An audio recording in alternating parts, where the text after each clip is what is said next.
I am Dr. Mark Lee. Welcome to our channel, and today we are talking about why prediabetes is so often diagnosed after the body has already been under pressure for years. You'll learn the quiet warning signs most people miss, the blood tests that can miss the full picture, and the simple steps that can still change your future before borderline sugar becomes something far more serious. Stay with me, because what you hear next may change everything for you. Most people think prediabetes begins the day a lab report says so. That is the first trap. The truth is, for many adults over 50, especially over 60, the body has been whispering long before medicine finally speaks. And those whispers are easy to miss, because they do not sound dramatic at first. It is not usually one terrifying event. It is the slow stuff. The afternoon crash that gets blamed on getting older. The heavier belly, even though your habits feel about the same. The foggy thinking after lunch. The cravings at night. The blood pressure drifting upward. The triglycerides slowly climbing. Then one day, somebody says, your sugar is in the pre-diabetes range. As if the story started that morning. But here's the shocking part. More than 2 in 5 American adults have prediabetes, and most do not know they have it. Not because they are careless, not because they ignored obvious danger, because prediabetes can stay quiet for years, while real metabolic strain keeps building in the background. And that is why this video matters. This is not a panic video. It is not a blame video. It is not me telling you one number decides your fate. It is a timing video, a clarity video, a wake-up call about why waiting for a big enough result may cost you some of the easiest years for prevention. Let me show you what I mean with a real-world story. I will call her Diane, 68 years old, organized, independent, and the kind of person who keeps every lab result in a neat folder. For years, she heard versions of the same sentence. Sugar is a little high, but not terrible. Watch the sweets. We'll keep an eye on it. Nothing sounded urgent because nothing sounded broken. That was the second trap. Diane was telling the story with her body long before the diagnosis became official. She was sleepier after meals, hungrier again 2 hours later. Her waist had grown faster than the rest of her body. Her walking pace had slowed. Her sleep was lighter, her mornings groggier, and she kept being told that age was the main explanation. Now wait for it, because this is where a lot of people get misled. They think prediabetes is one number, one line, one moment. It is not. Official cutoffs matter, and doctors use them for good reasons. An A1C of 5.7% to 6.4%, a fasting glucose of 100 to 125, or a 2-hour oral glucose test of 140 to 199 falls into the prediabetes range. But your body does not cross 5.7 on a Tuesday and suddenly start struggling on Wednesday. The stress usually builds first, quietly, gradually, sometimes for years. Remember when I mentioned that a reassuring number can become the reason action starts too late? Here is why. The A1C test reflects your average blood sugar over roughly 3 months. Average is useful, but averages can hide a lot. You can have meaningful after-meal spikes and still not look dramatic on an average. You can have a fasting number that raises concern while the A1C seems calmer. You can even have situations where A1C is simply not the whole picture for you. That does not make A1C a bad test. It makes it one piece of the puzzle. And when someone is older, tired, gaining abdominal weight, or carrying a strong family history, one comforting number should never silence the full conversation. Because sometimes the chart says, not too bad, while the body is already saying, please look closer. So what is actually happening before the diagnosis? In plain English, this is often insulin resistance. Insulin is the hormone that helps move glucose from the bloodstream into cells for energy. When the cells stop responding as well, the pancreas works harder and pumps out more insulin to keep things under control. For a while, that extra effort can keep glucose from looking alarming on routine blood work. But the system is straining behind the scenes. And after 60, that strain can become even more important. Why? Because aging often comes with less muscle, less reserve, less recovery, and more vulnerability to inactivity. Muscle is one of your biggest glucose handling tissues. So when muscle declines and belly fat rises, blood sugar control can get harder, not easier. That is one reason some people say, I'm eating less than I used to, so why is my sugar getting worse? The answer is not just what you eat, it is what your body can do with it. But here's the shocking part nobody explains clearly enough. The risk does not politely wait for a diabetes diagnosis. Prediabetes is linked with higher risk of heart disease and stroke, and large analyses have found that it is associated with higher cardiovascular risk and higher mortality compared with normal blood sugar. So not diabetic yet does not mean nothing is happening yet. In many people, the earliest problem is not dramatic kidney failure or sudden blindness. It is vascular stress. It is wear and tear on blood vessels. It is the kind of damage that does not knock on the front door. It sneaks in through the side entrance and shows up later as less resilience, worse circulation, a harder climb upstairs, higher heart risk, and a body that simply does not bounce back the way it used to. And the story may not stop with the heart. Newer reviews suggest that in at least some people, prediabetes may already be associated with early microvascular changes involving the kidneys, small nerve fibers, and the retina. That does not mean every person with prediabetes already has nerve damage. It does mean the old comforting story, nothing matters until you officially have diabetes, is too simple. Now I need to add a crucial nuance, especially for older adults. If you are over 70, prediabetes does not always mean a fast march toward diabetes. One major study of older adults found that over roughly 6 years, regression to normal glucose or death was actually more common than progression to diabetes. That is important because I do not want to scare you with a countdown clock that is not honest. But wait for it, because this nuance changes the conversation in a powerful way. If progression is less predictable in older adults, then the goal is not just avoid diabetes someday.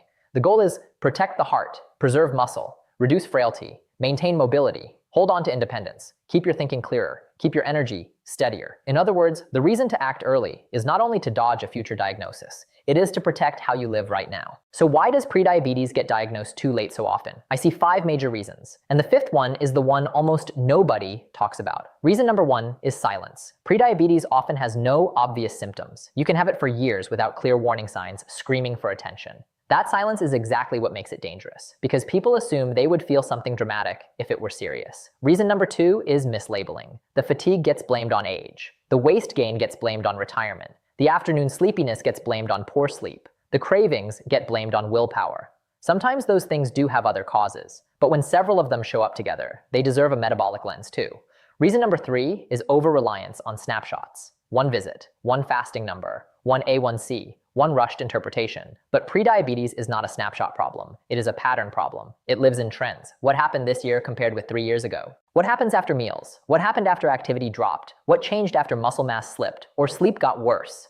Reason number 4 is the dangerous comfort of the word borderline. That word has delayed action for more people than almost any medical word I know. Borderline sounds safe. Borderline sounds optional. Borderline sounds like there is plenty of time. But borderline may simply mean this is the best possible moment to intervene while the system is still responsive. And reason number 5 is the one I promised. Too many people think diagnosis is prevention. It is not. A label by itself protects nothing. If the patient hears your A1C is 5.8 and walks out with no real explanation of insulin resistance, no plan for weight, no movement strategy, no muscle preserving approach, no follow-up structure, then yes, technically the diagnosis happened. But functionally, the intervention was late. Let me give you 5 quiet clues that your body may be under pressure before the lab sounds dramatic. Not because these prove prediabetes by themselves. They do not. But because they are the kinds of clues that should make you ask better questions. Clue number 1 is growing abdominal fat, especially when the rest of your habits have not changed much.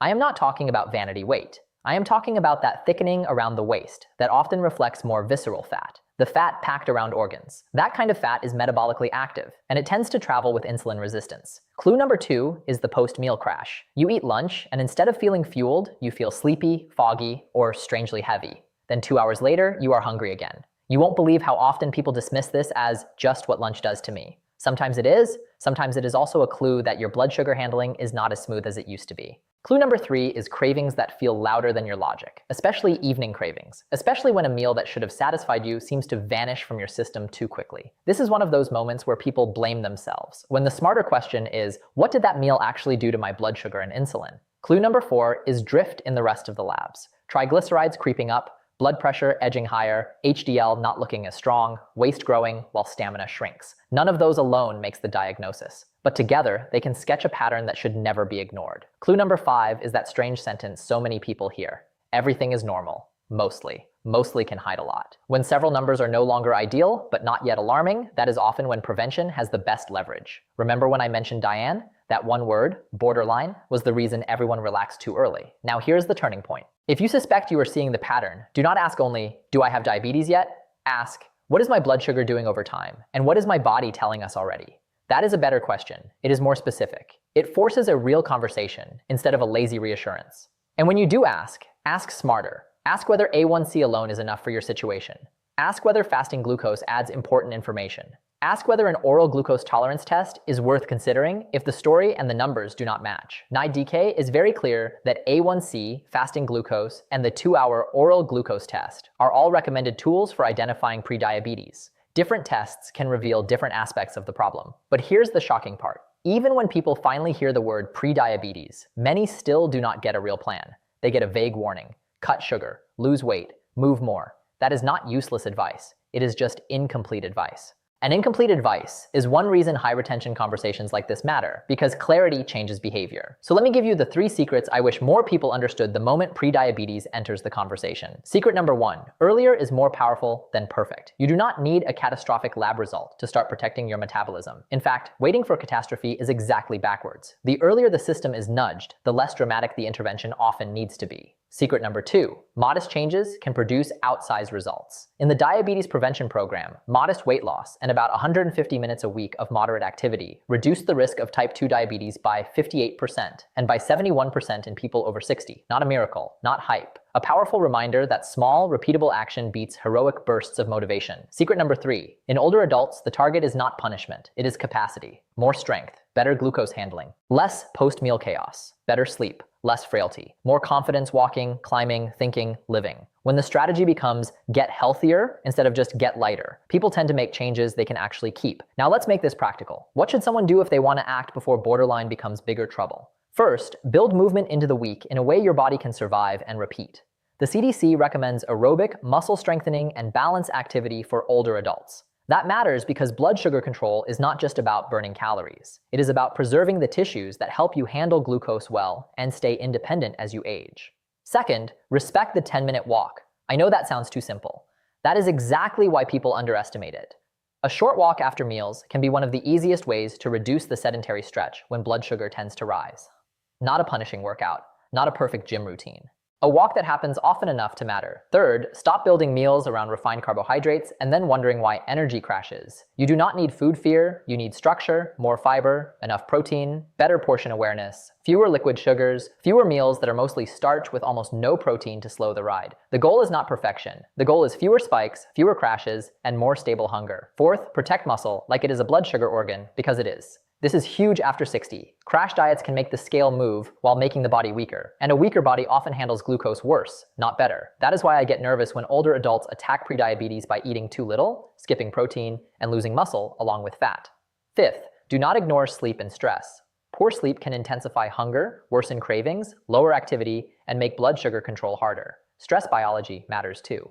You cannot separate metabolism from the life that surrounds it. If sleep has fallen apart, if stress is relentless, and if movement has collapsed, that context belongs in the conversation. Now let me say something that may surprise you. Sometimes the most important part of preventing diabetes is not what you add, it is what you stop normalizing. Stop normalizing exhaustion after every meal. Stop normalizing the disappearing stamina. Stop normalizing the ever-tightening waistband. Stop normalizing the idea that getting older automatically means feeling metabolically worse every year. Because yes, aging changes the body. But "I'm older now" is not a complete explanation for everything. And the most dangerous sentence in preventive medicine is often this one. That's probably just age. Sometimes it is. Sometimes it is also the sentence that buys the problem another 3 years. If this is hitting home for you, type the word borderline in the comments.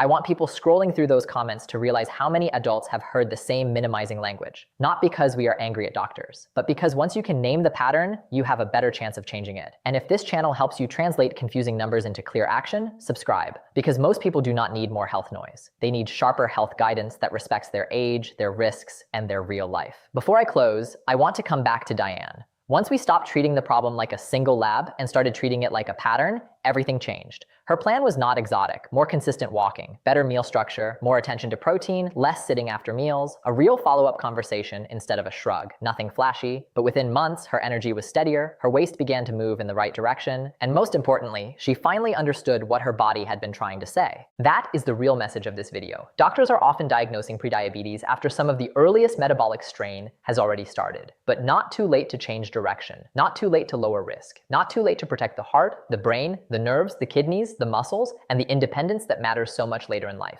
So do not wait for diabetes to earn your respect. Do not wait for a frightening number to start asking better questions. Do not let the word prediabetes sound small just because it starts with pre. The body does not think in labels. It thinks in pressure, compensation, inflammation, storage, and time. If your numbers are drifting, if your waist is growing, if your energy is falling, if meals are hitting you differently, take that seriously. Bring your labs to your next appointment. Ask for the fuller picture. Ask what your blood sugar is doing over time. Ask what you can start now, while the window is still wide open. And share this with someone over 50 who keeps hearing, "It's only a little high," because that sentence, repeated often enough, can become the reason action starts years too late. In the next video, I'm going to show you the 7 quiet signs of insulin resistance that many adults over 60 miss completely, even when their A1C still looks not that bad.